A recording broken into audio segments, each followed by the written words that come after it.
Hi everyone. So I have a new video finally. Um, haven't been able to do any hobby stuff. So if you've been subscribed to the channel for a while, you can see I haven't been very active. Um, I've been living in Turkey and working here. So because of a number of issues, space and currency and stuff like that, I haven't been able to do any wargaming or hobby stuff at all, unfortunately. But today, since it's been on my mind recently, I thought I would do a video about how to wargame or some wargaming ideas for doing the very early Ottomans. So they're not really an empire. We're talking about the 14th century, basically. So still pretty much medieval. And this is the period of the Ottoman state basically on the marchlands of Anatolia. So just to set the stage, this map is really nice, but you can kind of see the problem. This is the Byzantine Empire's pretty weak period. There's a lot of fighting within the state. So I've reviewed a couple books on late Byzantine military history that kind of go into this. Basically, the Byzantine ruling families are constantly fighting with each other. They're not really getting anything. They're not really doing anything productive. You have Serbia and Bulgaria that have kind of taken over a lot of the Balkans. And a lot of these Byzantine noble families are hiring Turkish mercenaries from Anatolia. So if you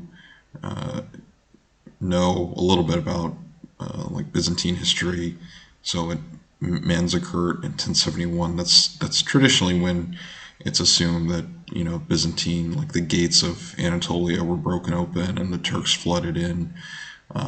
Which is kind of true, but as always, these things are kind of complicated. So, the Byzantines were defeated, but there was a lot of back and forth. I mean, we're talking about three centuries of history, but by the 14th century, you pretty much have a lot of these Turkish nomads coming in, settling. And at this time, the Ottoman state is pretty much one of many different of these Islamic Turkish princedoms or beyliks. Bey just means lord in Turkish. And really the dominant Islamic power is the Mamluks. They're in the lower right, and they control like most of the big Islamic centers of learning and prestige. So Cairo, Damascus, Aleppo, more of a commercial city, but really important. And then, of course, for Muslims, the holy cities Mecca and Medina. But so the Ottomans are kind of in the frontier, on the fringes. And interestingly, this map doesn't really show it, but the other kind of Turkish warlords form basically a buffer zone for the Mamluks. So they kind of like this arrangement. It keeps, European, or potential Byzantine ambitions out of Mamluk territory. They're not really overly concerned with expanding. Anyways, it's a little diversion about the Mamluks. But we'll go to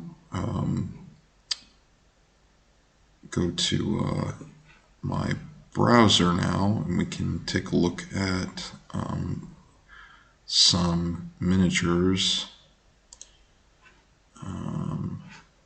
Okay, we'll disable the map. Okay, sorry, this is kind of the rough. Okay, all right. It was me looking for the map earlier. So you don't really need to do anything crazy to do early Ottoman miniatures. You can pretty much use Seljuks because what we're looking at on the map is the Ottomans are basically a marcher lord of the Sultanate of Rum, which is a Turkish sultanate in Rumelia and in Anatolia, that broke off from the Seljuk Empire, like 1 or 2 centuries prior to the Ottomans, something like that. So any kind of Seljuk miniature for late Crusades will do. I mean, we're talking about the 1300s, so not that long after the Crusades. And for the Ottomans, though, the important thing to keep in mind is they don't really have infantry. So the kind of, like these guys, the Seljuk light infantry, you could probably work some in because they did get like Byzantine, Greek people that basically joined up with them, because what happens is the Byzantines don't really care about these people as the Ottomans kind of move in and fight them, and after a while they just say, okay, well, we'll just join the Ottomans. So you could have that, but you probably want more of these, something like this probably. So you got Turkoman, like light horse archers, and you have Seljuk horse archers. So this is probably your best bet. And we're not talking about huge battles. So later there'll be the Battle of Ankara. I talked about that on a stream once, putting together a Battle of Ankara project, and you could do that. Close that. So just something like that. And not a big battle, so it's skirmish, so you could use whatever kind of medieval rules you want. I'm not sure how well these heavy cavalry would fit with the Ottomans. Probably a few. I'm sure they had some heavy cavalry. As far as I know, actually reading the chronicles, the original source documents, which is what I do frequently, they don't really go into a lot of detail about like weapons, which is kind of ironic for a warrior culture. They don't go in a lot of detail about weapons, or even tactics necessarily. You kind of have to tease that out, which is really hard sometimes. So I think something like this would work. Since I'm just kind of going off the cuff, I'm not sure what kind of Byzantines. I'm not really a Byzantine guy. So let's see if they have some grouping beast Byzantines, what they have to offer. And if anyone knows about this discussion, about this topic better, please feel free to correct me. So let's look at some thematic Byzantines. Byzantine thematic infantry, but I'm not sure what period this Varangian Guard. So I'm not sure. Let me just look up what this means. Byzantine thematic troops. Maybe there's a Wikipedia page or something. Byzantine army. Learning in real time here. Diocletian and Constantine, the legions, the themata.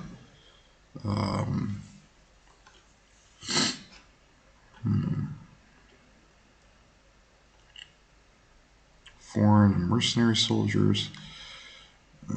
Limitations of the 12th century army. Armies of exile.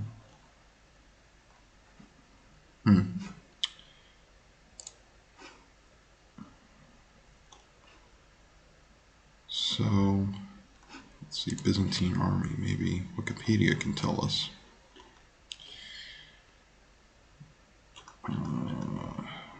7th to the 11th century, Comanian army, neglect under the Angeloi. So, here we go, Pavlovian army.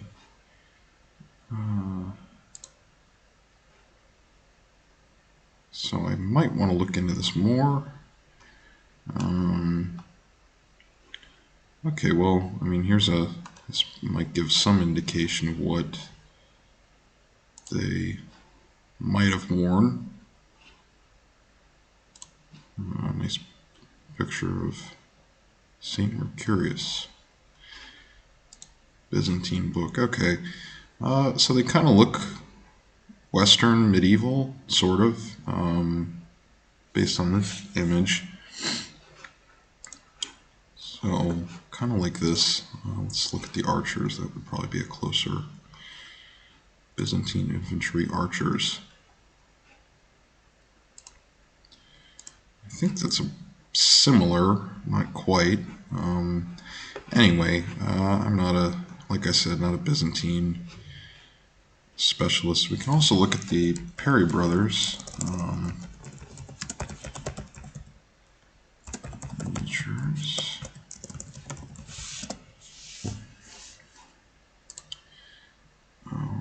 Let's go to metal.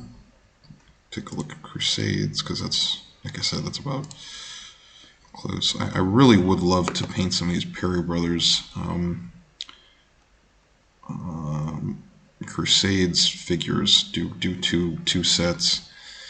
Seljuk Arabs here in heavy cavalry. Turkoman horse archers. Seljuk Turk. Here we go. This will work. Yeah, so these look good. But anyway, I think you guys kind of get the point. You want a lot of horse archers, basically. That's the kind of stuff you'll be doing. If you wargame this, and let me go to my map again. So, just to talk a little bit more about the kind of like the terrain and stuff. So this region that's on the map is fairly flat, I would say, and what the Ottomans kind of hit here is the start of the Anatolian Plateau, basically. So there's Ankara. So when you go to Ankara today on train, which if you ever get a chance to go to Turkey, I recommend, of course, the train. You pass through some mountains, basically, and then you're up on this high plateau where it's a lot colder, but this is a lot warmer, more of a Mediterranean, I wouldn't say Mediterranean, more of a temperate climate. And in this early Ottoman period, they're able to cross the Sea of Marmara, and they're able to get a foothold eventually in this region, basically on basically the Gelibolu Peninsula, Gallipoli, this area, and that's where they do a lot of their fighting. And then later, much later, when they really start to expand, they're able to move into the Balkans. They're able to to take over this area of Byzantium and Bulgaria. But this is before kind of the Janissaries and a lot of the stuff that we associate with the Ottomans. So, if you want to try out wargaming, something that's kind of Crusades, but has more of, some Byzantine and medieval flair, give this period a look. Like I said, you can probably even use figures if you have a medieval collection already, Crusades collection. You can kind of use those already, and maybe try out some different rules. I haven't done much medieval wargaming, unfortunately, but I think Lion Rampant is pretty good, and I think they did release a Crusades book that might be helpful. But the Ottomans the early Ottomans don't really come into contact with Crusaders, Western Crusaders, until the Crusade. Let me fact check myself here before I say something stupid.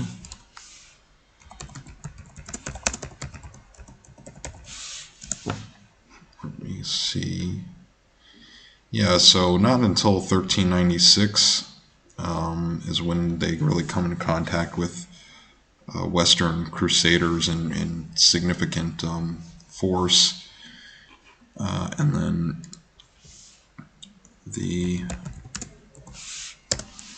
let's see, and then Osman, the founder of the Ottoman dynasty, dies in 1323. So it's kind of a while before they reach the point of facing down, the Ottoman threat.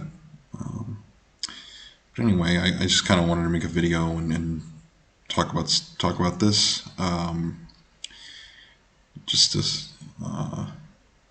There's a few books that deal with this period, but they're more academic, I would say, not really super helpful for trying to get a sense of the period. The only thing I would recommend, there's one I recommend as a primary source. It's called the Oxford Anonymous Chronicle. It's an early Ottoman text, historical text. You might find it interesting. And sometimes, going to those is better than just reading the research. Not as dense sometimes. So, hope y'all like the video. I trying to figure out what to kind of do on the channel because I'm not going to be able to do hobby content or videos anytime soon, unfortunately. So just think I might do more stuff like this and talk about the history I'm interested in. I would try to post more traveling videos of sites I see in Turkey, but it's kind of hard to film things. It's really crowded in Istanbul periodically, and I just feel weird filming in public, to be completely honest. So anyway, I hope you all found this helpful or interesting, and if you have any comments or suggestions, let me know.